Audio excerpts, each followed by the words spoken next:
Isa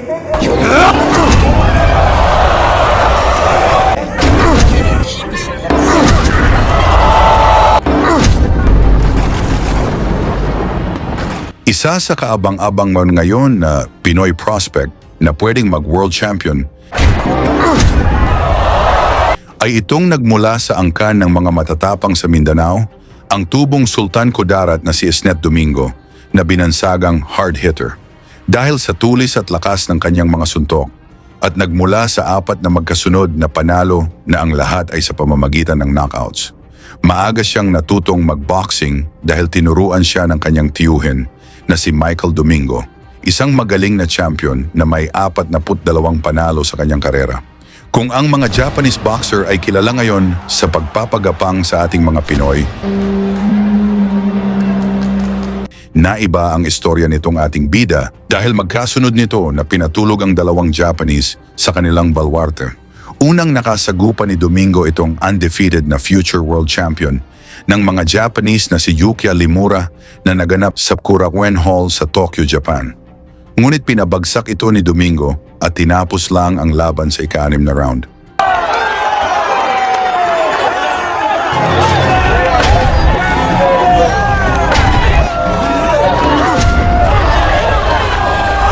Dalawang buwan lang ang nakalipas at dahil gustong makabawi ng mga Hapon, ipinatawag nila ulit si Domingo sa Japan at dito ay itinapat nila sa kanilang hard puncher na si Kosuke Tomioka na nagmula sa 2 impresibong knockout na panalo laban sa kapwa Hapon.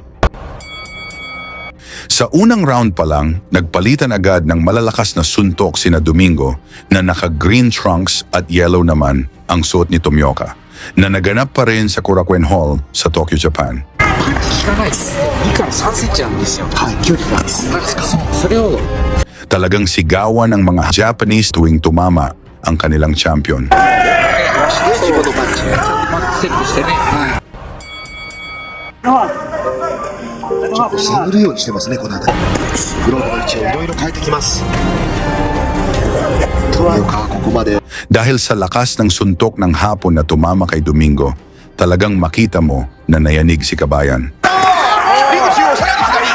一気に火をつけましたね。そうですね。これはいいですね。外から一気に火をつけましたね。そうですね。これはいいですね。外から足は止まっています。でも前に出る。そこに左ストレート下から突き切るようなパンチもある富岡。残り1分50秒。今残り1分50秒切りました。富岡まだ時間ありますね。いやでもこういうのはいいと思います。こうダメージを与えるって大事なんですよ。多分きっとここから先は折れるかもしれないっていうみんなが攻めてくるから怖くないですね。試合に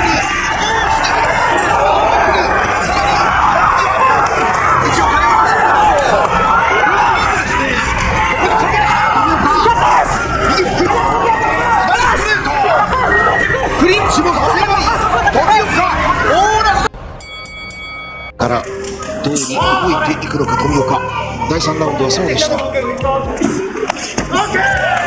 左のストレートに合わせていきます。一口にストレートといっても富岡のパンチはいろいろなところから出てきますね。ないですね。やっぱり距離を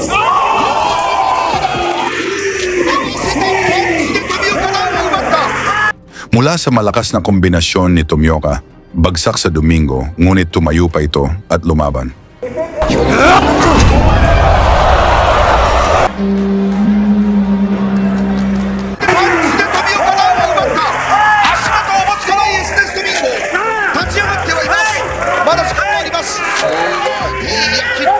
Kaya dito na nagpaulan ng suntok ang Hapon upang tapusin si Kabayan. その後ですね、大切な緊急ドミノの動き飛ばしています。左右巻き外からのパンチからアッパーも織り交ぜていきます富岡。リードジャンプ右ストレートでマウスピースが飛びました。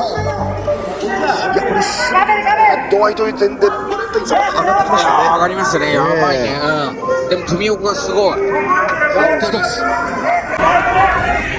自分もね、前にそのままに自分の距離をキープしながら立ち上がって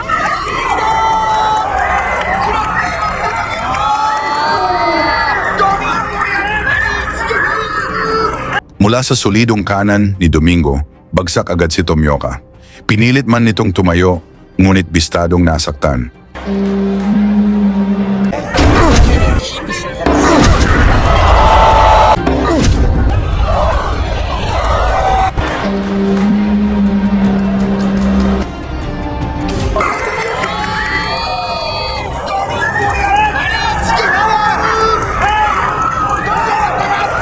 Kaya dito na nagpasya ang referee na itigil na ang laban upang hindi na mapahamak palalo ang kanilang champion.